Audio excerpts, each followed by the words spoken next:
Hello, this is David Birch at Star Path School of Navigation in Seattle with some follow-up notes on the progress of Jacob Adoram and his row across the Pacific. And the February 4th video I just got behind here in the office and didn't get to, so I'm going to make one now. And so the first thing I want to do is we got a really nice note from John Wickham, who's a 6th grade science class at Stoller Middle School in Portland's following along with the progress, and so that's wonderful to hear. There are many things to learn from such a voyage, and we have done this before, and now that I've learned that there is that interest, I will dig out some of those resources and make a movie here to present some of those. So that's coming down the line, we've got that. The other thing is, don't hesitate if you have questions, or some students or anybody has questions about the weather, the navigation, the oceanography, anything about this trip that's of interest, just post your question in the blog, and I'll do my best to answer it. And so let me go back and take a quick look at what I missed. I put the post up there on February 4th, but didn't do any video about it. So here's the things that we added to the video added to the Google Earth overlays. We extended the Bureau of Meteorology winds up to 96 hours, and we can extend them more, but I'll show you how that works. Also, then Oscar, the Oscar currents were down, missing, while the government was shut down, but they're back up now and running, and so we expanded that section. I'll show you how that works, and that's the main thing. One other trick, so we'll go straight to that for now. Well, I'm going to come back to this and show you something there. All right, so here's then the Google Earth, and I wanted to show a trick here. What you can do, we have a blog, and a blog where you can post this, but where you can get the link automatically, or you can leave it open, it'll update automatically. Or I just wanted to, for those interested in Google Earth, you can do this tool here, add network link. And if you add a network link, you could put the name, here's some name of the link, and we got a Jacob following Jacob or something, and then you just put in exactly where the link is located. Like here's the one, cancel. Now here's the one I just did here, and I just clicked it so it updated it. But if you look at the info, that's all it is. That's the regular link, and so forth. And then that stays here, and that's all that's there. And then whenever you click that, it updates all the data. So that's there. And again, here is and remember the N key. The N key makes things go. What's happening is Jacob's getting pushed to the west. And I'm sure that if the wind and current allows him, he'd like to go a little more to the south. But that looks like in a few days ahead he will get pushed to the south, so not to worry here.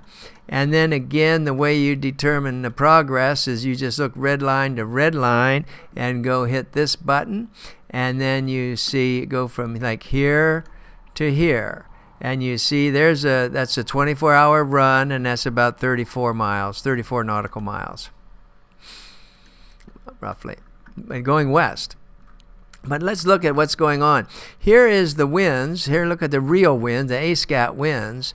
And you see this is the satellite winds. See, the winds are definitely pushing him to the west, 10 to 15 knots. That's what these color schemes are. This color bar works very well, as noted earlier. So that's 10 to 15. So the satellites are telling us what the true winds are. And then if you look at the currents, this is the RTOF model.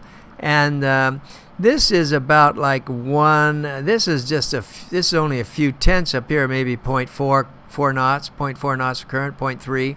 But it's definitely pushing to the west according to the RTOF's model. And that was actually a model run today at 00, so it's about 20 hours old now, but that model's like that. But that's showing current pushing him to the west, which with the wind, that just accounts for more of that. Now then, if we look at the Oscar currents, they too are showing about the same speed going to the west. These currents, the Oscar currents, are the average over the past 8 days. The past 8 days, and there's a nice link online that, and I'll maybe put it in the blog. There's a nice link online that explains how the Oscar currents are derived. They are an 8-day average, and they update it every 5 days. So with this one being February 5th, this picture is going to be exactly the same for the next 5 days. I mean, till the 10th. So if you then, the other thing that was new I mentioned here was in this BOM winds. That's the, let me see what I can shut off here. I can shut off the currents. I'm on the left here. The ASCAT's off. Okay. And okay, so there's too many on. See, they all, when I turn on the currents, they all come on. So I just shut them off and then start the latest. That's the weather map analysis, and then you see the time up here, 12 Zulu on Friday the 8th. 12 Zulu. So that's about 10 hours ago right now. This were the condition. And sure enough, the theory, the model, 15 knots out of the east here, pushing him to the west is what they show. Then what you can do is just turn it on here. Well, and it overlays it. Now that wind has backed. It's shifted to the north a little bit. It's backed. It's backed even more. And it's staying steady.